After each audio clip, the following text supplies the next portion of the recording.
at a school for 12 years, supervisor of the cafeteria. They even said they had special stories of kids who didn't want to eat their vegetables, how he had a secret trick to feed them their vegetables. You couldn't say nothing bad about this guy. This guy was a law-abiding citizen. So this one, they messed up on. See, when they say one day you was gonna come when you killed the wrong black person, they honestly killed the wrong black person because they can't pinpoint nothing about his past. Everybody loved this man. Everybody, from the kids to white people to black people, never had his mother taught him right. 12 years, not one criminal background record, nothing. He did everything right that he was supposed to do and got his life taken for absolutely no reason. So that's 2 in a row that we lose. So now black people are upset. We're kind of panicking because we've seen this happen before, right? Numerous times, no justice. Now, Mike, when you sent me that, I'm looking out my window. Like at this point, I'm like, man, what's up? I don't know who to trust. Outside of black people, I'm gonna be honest with you. Y'all say what you want. At this moment in my life, I don't trust white policemen.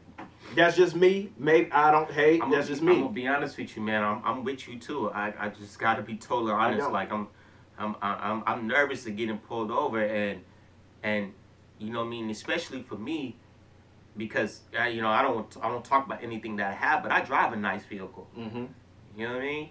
I'm a young black man. Look at me. I'm black. Everything about me speaks volume of a black man. I can get suspicious. Pulled over by cops just because of the vehicle I'm driving. I'm paranoid. Yeah.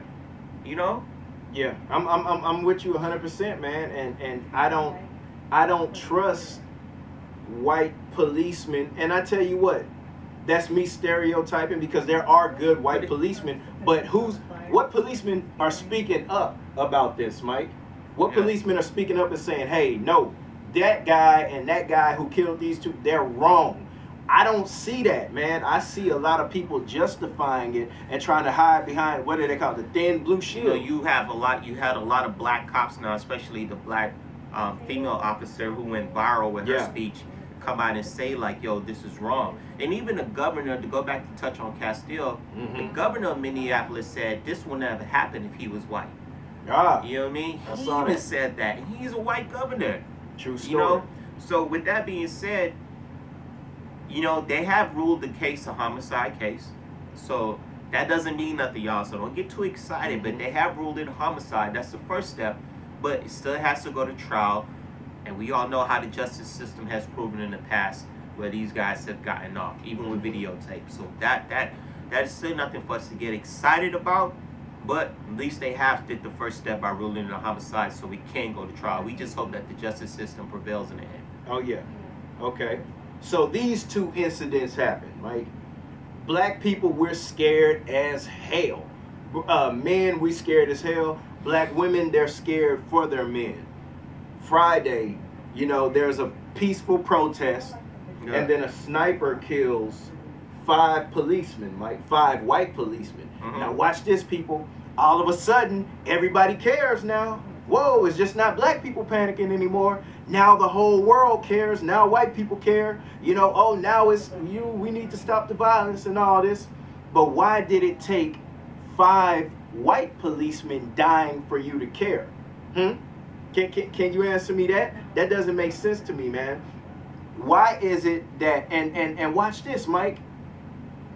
When that happened, it was a brother that was protesting. He was walking around with his gun. The gun wasn't even loaded. Yeah. The media automatically plastered him on TV and said that he was a suspect. Yeah, I seen that, right? And still never apologized to this day. True story. And while that was going on, somebody posted a video, and again, thank God for social media and video cameras. Somebody posted a video of the guy with the gun. His brother grabbed him, took him to the police, and made him give his gun to them. Yeah. So that took him. Well, I mean, what, they still took him down to jail, didn't they? Or took him. Well, they did question him. They did question him and let him go. But at the end of the day, when he did his post interview, he said, honestly, I've been getting death threats. They put me on here, and they still haven't apologized, even after knowing that I'm not the suspect. But in all fairness, to touch on the Dallas shooting, I wish that would have never happened, because at the end of the day, somebody dying means that somebody is missing a family member. So, I wish the shooting of the Dallas cops never had happened, and God rest their soul, rest in peace. It should have happened. And I hate that the fact that that man did kill those people, but I can't honestly say that I don't understand. I understand why it got to this point, right? I understand the reason why he was pushed to this point. It doesn't justify it, so I hope people are understanding me clearly what I'm saying. But you have to understand why he did it, because at this point, when it comes to being a black man in America, America erases white America, and I keep, want to make sure I keep pointing on racist white America, is showing black men that we are a piece of shit and we're going to eliminate you one by one. So you're pushed to the edge. Eventually, when you get pushed to the edge, guys, and this is with any human being, you eventually push back.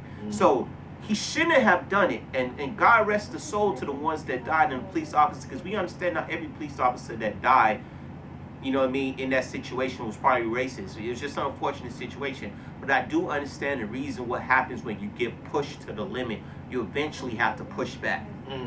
And let's remember this, people. For you guys who care all of a sudden because the policeman died and he had a family. Castile died in front of his family. Alton Brown had a family. Mike Brown had a family. Alton Sterling, I apologize. Mike Brown had a family. Sandra Bland had a family.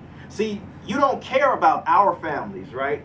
And then you try to justify. It was a bunch of police. And after this happened, I watched a whole bunch of people's Facebook profiles change to, police shields and everything. Yeah. And that's why I say, as black people, we need to watch what we do, man. We're so quick to, and this ain't no hate speech. I'm just talking. This is me.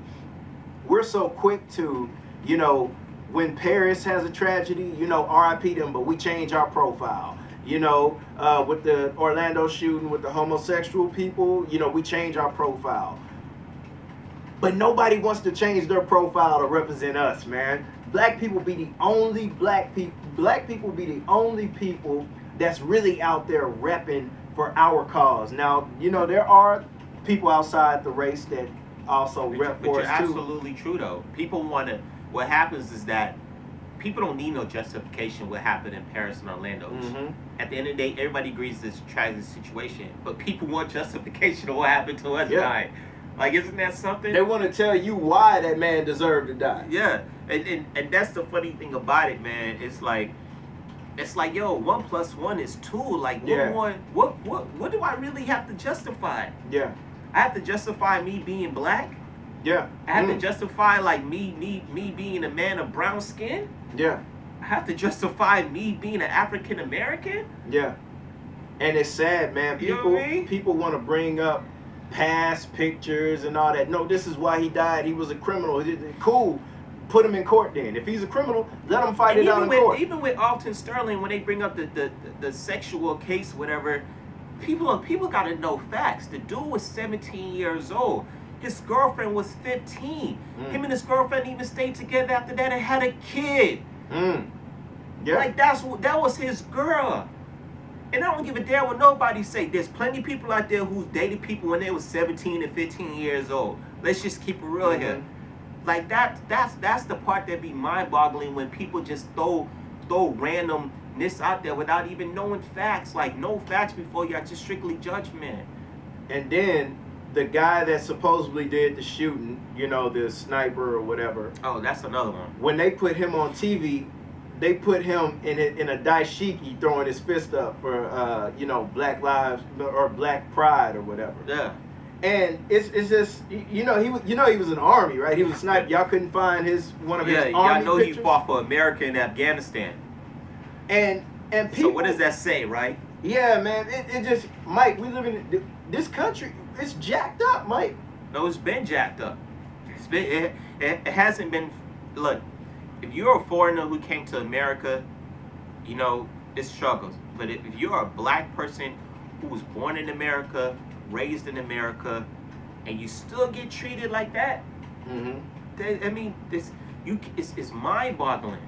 Like, honestly, it's mind-boggling. Like, I would really want to sit down with a white person, a racist white person, and I really want to just have a conversation with them, say, like, why do you hate me? It's not my fault. I couldn't tell my mama not to sleep with my daddy and have a baby and make me come out this color. It's human creation. I'm this problem. If that's the case, then blame it on human creation. If you think I'm a problem, I can't do nothing about being a black man. I'm gonna die a black man. It doesn't make me any difference. I don't understand how could somebody hate me for human creation for my skin. This is just skin. This is cell. This is cell of the human body. It's the largest. Look, I'm gonna show y'all my scientific intelligence. The human cell is the most percentage of the human body. Period. This is something I'm gonna have till I die. This is the largest organization of my body, of my skin tone. Anything that I have on me is my skin. I can't help that, guys. Don't hate me because I'm black. I mean, I'm with you, Mike. It's to the point where I just learned, because I've been getting on, you racist white folk, I've been on your ass all week, man. Y'all know, go look at my Facebook. But it's just to the point where I'm done. Like, why am I talking to you? You don't understand. You're not trying to understand. I'm wasting my breath. Now watch this, Mike. A lot of people were telling me I'm the problem.